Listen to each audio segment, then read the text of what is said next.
Hello, good morning. Tejas लाईफमध्ये खूप मनापासून स्वागत आहे. बाळ झाल्यानंतर कामं काही संपत नाही. माझ्यासारखं तुमचंसुद्धा होत असेल ना आणि माझ्यासारखे ज्या न्यू मॉम असेल त्यांनासुद्धा माहिती असेल की आत्ता माझं बाळ 7 महिन्याचं आहे आणि ते आता रांगायला लागलं आहे. त्यामुळे ते अजिबात एका ठिकाणी बसत नाही.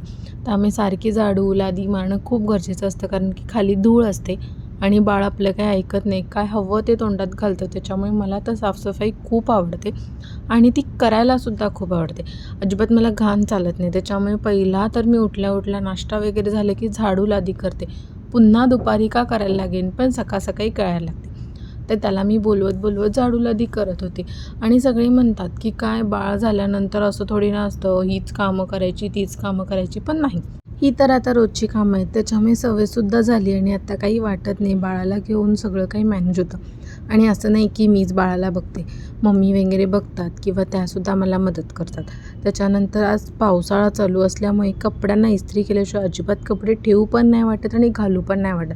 तुमच्यासोबत पण असंच होतं का? मला कमेंट करून नक्की सांगा. आणि तुम्ही माझे व्लॉग कुठून बघताय आणि न्यू मॉम असेल तर मला नक्की कमेंट करायला अजिबात विसरू नका. आणि जर माझे व्लॉग आवडत असतील आणि तुम्ही इन्स्टाला बघत असाल तर फॉलो नक्की करा.